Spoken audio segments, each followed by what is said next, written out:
नमस्कार मित्रों। आजकल कुछ संवाद से भय भी लगता है। कहीं ऐसा तो नहीं कि हम लोग बिल्कुल एक दूसरे के लिए उबाऊ होते जा रहे हों, सुनने वाले, बोलने वाले और लिखने वाले और पढ़ने वाले। ये कहीं-कहीं कभी-कभी ऐसा लगता है, कहीं ऐसा तो नहीं है कि हमारी मानसिकता इधर से भटकती जा रही है। लेकिन मित्रों, उस भटकाव को रोकना बहुत ज़रूरी है। बहुत ज़रूरी इसलिए है कि अगर इस भटकाव को रोकेंगे नहीं तो हमारे अंदर कई चीज़ें मानसिक लक्षण जो हैं वो बदलने शुरू हो जाएँगे और तब वो ज़्यादा परेशानी का सबब बन जाती हैं चीज़ें।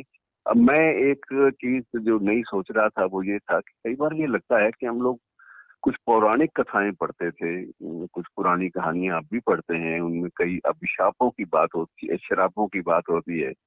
तो कई बार ये होता है कि इन शापों का या इन अभिशापों का कोई तार्किक इनका आधार हमें नहीं मिलता कि ये अभिशाप क्यों दिए गए और ये अभिशाप कैसे पूरे के पूरे उतरे। इनका कोई तार्किक आधार, कोई लॉजिकल कंक्लूजन नहीं होता, लेकिन इनका प्रभाव जो है वो दिखाई देता है।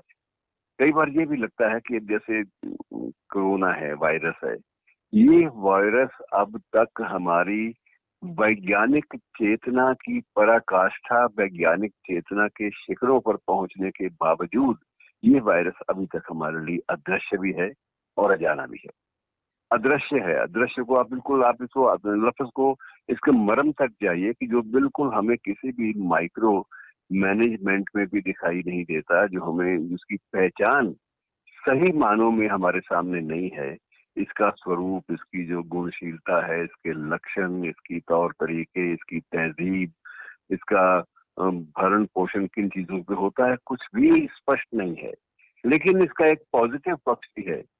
किसी वायरस के आने से हमने जितने एहतियात बरते, जितने अपने आप को भीतर अपने आप को अपने घरों में या अपने निवासों में या अपने दर्दों में कैद कर लिया, उससे परिणाम क्या निकले हैं?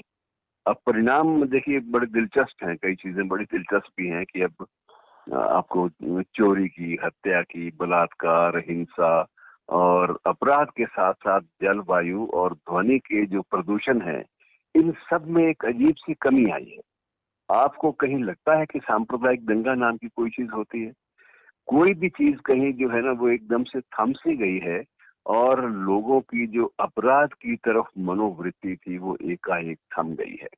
कभी लगता है कि हम लोग एक अभिशाप का सामना कर रहे हैं, एक ऐसे अभिशाप का जो हमें अपने गुनाहों के कारण मिला है। हमने गुनाह क्या किए? गुनाह हमसे ये होते रहे कि हमने जल, जंगल और ज़मीन तीनों के साथ हमने बिल्कुल निर्मम होकर, बेरहम होकर हमने बर्ताव किया। हमने जंगल काट डाले, हमने जल को प्रदूषित कर दिया और जो ज़मीन है उसकी हमने बुरी हालत कर दी, उसमें कीटनाशक डाल-डाल के उसकी जो जो एक स्वाभाविक जो प्रवृत्ति थी ज़मीन की जो पालन-पोषण करने की पूरी की पूरी सृष्टि का पालन-पोषण करने की उसमें भी हमने जंग लगा दिए। मतलब ये है कि हमने कुछ ऐसे गुनाह किए थे जल, जंगल और ज़मीन के साथ जिनके गुनाहों के कारण हमें अभिशाप मिला और उस अभिशाप को हमें कब तक भोगना है ये तय नहीं है। ये इसमें महीना लगता है, 2 महीने लगते हैं या थोड़ा-सा उसके बाद भी कुछ वक़्त तक ये एहतियात का सिलसिला चलता है, कुछ नहीं कहा जा सकता। लेकिन इसके पॉज़िटिव पहलू जो प्रमाण के रूप में हमारे सामने आए हैं कि हमारी अपराध प्रवृत्तियाँ घटी हैं, हमारा प्रदूषण घटा है।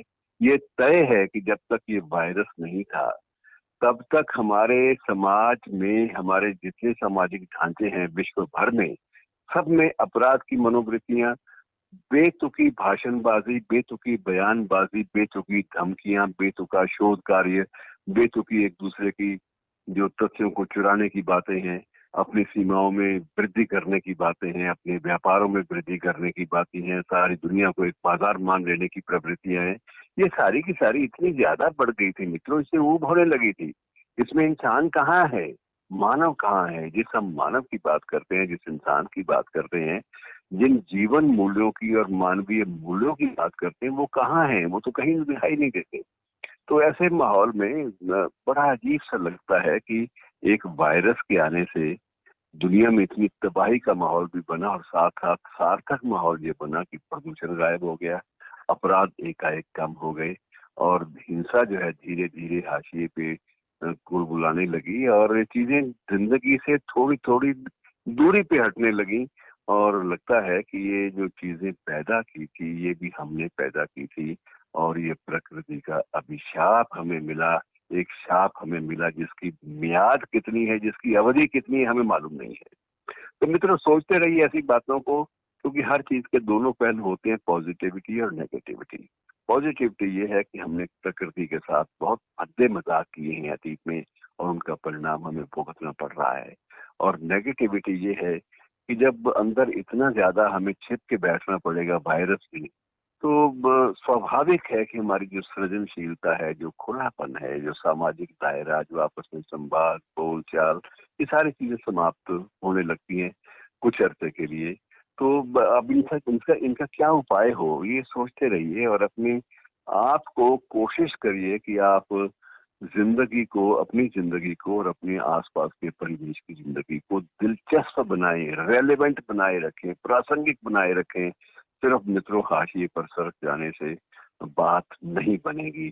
आज इतना ही दोस्तों, कल एक नए विषय को लेकर, बिल्कुल एक अछूते विषय को लेकर आपसे बात करूंगा, और कोशिश करूंगा कि जिंदगी में कोई भी ऐसा एक व्यर्थ का आपको मैं वक्तव्य घोट कर ना पिलाऊं, बल्कि जो सार्थकता है जिंदगी की, सृजनशीलता है, क्रिएटिविटी है, उससे उससे जुड़ी हुई कुछ बातें करूं।